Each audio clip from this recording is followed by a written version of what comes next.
Dahil wala kaming ulam, ako'y mangunguha ng ulam dito. Sa mga tanim ni Auntie V na mga eggplant. Ang dami na namang bunga. Kinuha ko na ito nung nakaraan. Ngayon, kahit wala ng dahon na yan, nagbubunga pa rin. O, diba? So, dito sa side na to, wow, ang dami ng bunga. Lalaki pa. Andun pa, oh. Yung sweet corn ni Auntie, pwede na sigurong anihin to. Kasi lang wala si Auntie, magtatanong muna ako. O, diba super dami ng bunga? Ayan. May okra kami, kaso lang yung okra ni Auntie nagulangan na. So, ngayon, simulan natin dito. Ako'y mangunguha ng uulamin para sa tanghalian. Wala akong dalang tawag dito. Okay, kahit maliliit pa lang, kunin ko na eh. Kasi, pag mga ganito na, inuud na yan. Tulad dito, oh. Ayan. So, dahil wala kaming spray na pesticides, yun na, oh. Ano ba itsura nito? Bakit ganito na? So, ang ginagawa ko nito, hinihiwa ko siya. Tapos, di ba pag may uod? Yun, kinukuha ko lang yung uod. Tapos, ayun na. Igigisa ko siya. Ganun lang. Kaya walang tapon. Ito na naman nangyari sa'yo. Ayan, o, diba? Ang liliit pa niya, pero, ano na? Uy, lumabas. Ang dami kong kukunin, no? Ayan pa dito. Tapos, ayan pa. Basta masipag ka talagang magtanim, meron ka talagang aanihin. Ayan. So, dito naman tayo sa kabila. Uy, grabe ang init, ha? Nangingitim na ako sa init sa bukid. Ayan. Maitim naman talaga ako. Mas lalo lang umitim. So, ang ganda ng tubo nitong isa. Walang uod. Ang ganda pa ng kulay. O, diba? Ganda ng kulay. Masarap talaga itorta. Itong walang mga uod, ay itutorta ko yan. Tapos, yung may mga uod, pagpilian ko. Tapos, igigisa ko siya. O, diba? Para-paraan lang yan. Para magkaulam tayo. Si Auntie nga nagtanim nito. Ang bait niya TV. Mahilig niyang magtanim. Ako naman, mahilig akong mag-ani. Ako yung taga-ani ng mga pananim niya. O, diba? Napaka-excited pag magtanim. Hindi excited pag magtanim ka kasi nakakapagod. Pero mas excited talaga yung, alam mo yung nag-aani ka. Ang pagtatanim ay hindi basta-basta. Tapos yung iba, minsan naawa ako dun sa mga farmers eh. Kasi sobrang pagod nila sa kanilang trabaho. Tapos, pag binenta na nila yung produkto nila, ang baba ng presyo. Tapos, yan, grabe pa yung iba makatawad. Diyos ko, wag naman sana kayong ganun na magtawad kayo na parang yung presyo ay parang hiningi nyo lang.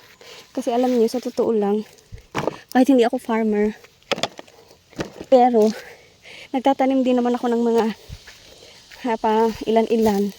Tapos, ito ngang pag-harvest ng mga tanim, nakakapagod din to, ha. Tapos, ang init-init pa. Ay, salamat, Auntie V.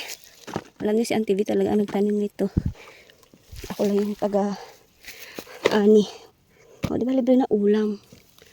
Ito yung kagandahan pag masipag kang magtanim. Kasi talagang hindi mo na kailangan bumili. Ayan. Ang init, grabe. Nabasa na kasi yung jacket ko.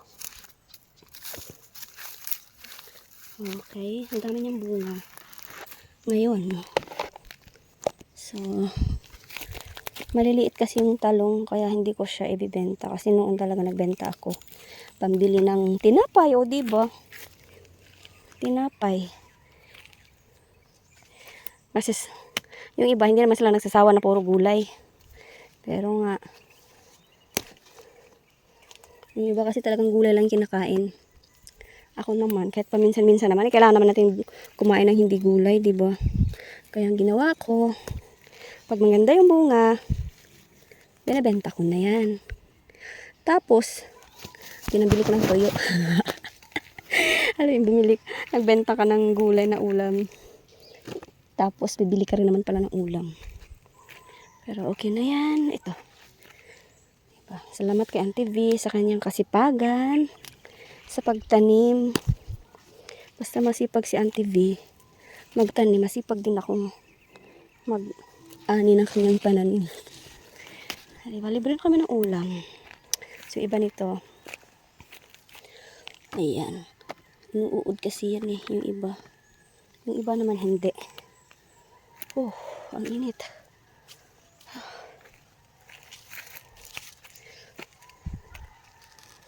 So, nakailang beses na kami nag-ani ng mga ano ni Auntie. Talong niya. Kasi akala ko talaga mamamatay na sila. Nung nakaraan kasi, alam mo yung ginawa ng kambing namin. Ang ginawa ng kambing, kinain lahat talaga ng bunga ng talong. Kinain niya lahat ng bunga, pati dahon. Kaya talagang kalbo talaga to lahat. Tapos, akala ko, mamamatay na yung mga puno ng mga ito. Nagulat na lang ako, nabuhay sila. Tapos, nung nagkaroon ng mga dahon, ayun, tuloy-tuloy na yung pagbunga ng marami. So, nakakatulong pala yung ginawa ng kambing. Galit pa naman ako rin sa kambing. Naiinis ako kasi. Talagang kinalbo niya tong ano, yung talong namin. Okay. So, ang init. Kukunan ko na yung, kasi yung mga ganitong kaliliit, mas gusto ko tong isalad. Or, ano bang tawag niyo dito? Salad ba? Parang iba yata ang tawag sa inyo. Sa amin kasi atsal eh. Diyos ko, init. So, ayan. O, diba? Dami ko na na-harvest. Libre na ulam. Oh my goodness, ang init. Okay. Wait lang. Oops! Doon naman tayo sa kabila, dumako. At tingnan natin. Baka may nakaligtaan pa ako, hindi ko na. Nakaligtaan pa ako dito.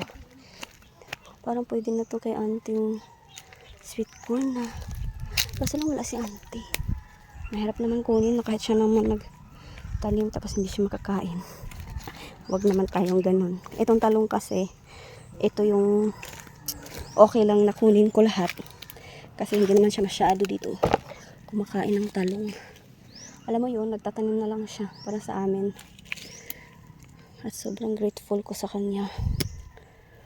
Diba, minsan lang yung may tauhan ka na talagang ilalaban ka ng patas. Kasi pag may yung ibang, hindi naman nilahat.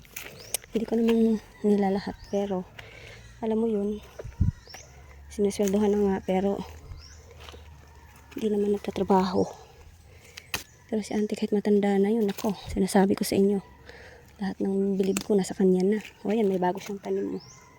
Ano tong gabi na to?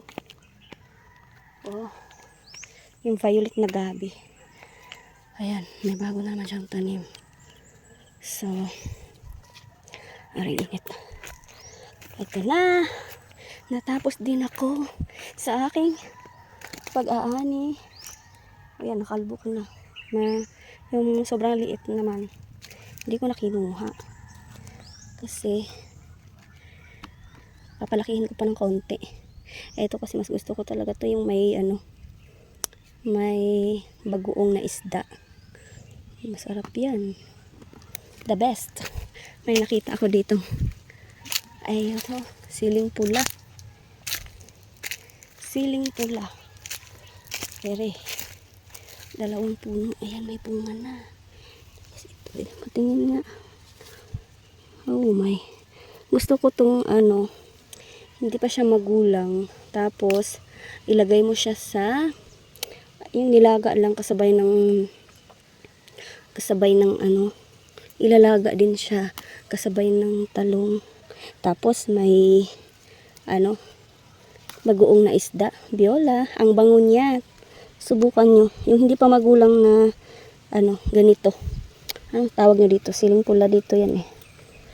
So, solved na ang aming ulam. May gulay na kami.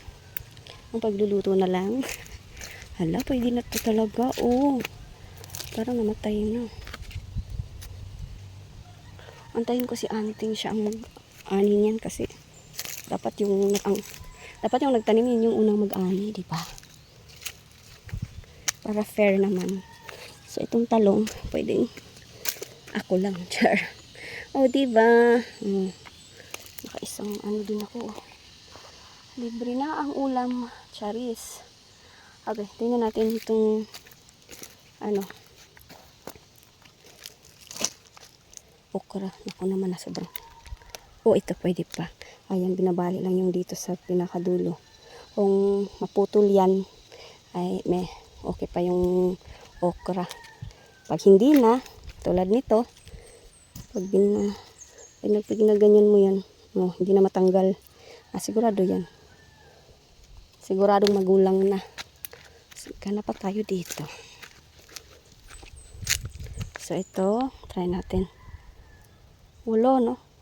Ay, matigas. Wala na rin. So dito, okay, putol. Pwede siya. Hindi pa siya magulang. So ito naman, nako, tigas na. Matigas pa sa ulo mo. Ito, nako, wala rin. Nako, wala rin. So meron lang 3. So okay na yan. Meron na tayong ilaga. Ay, grabing init sa panahon. Hindi ako naka-jacket. Mamaya nga kukuha ka ng jacket. Okay. Tcharan! Oops! Ayan na ang aking na-harvest. Libre na sa ulam. Okay.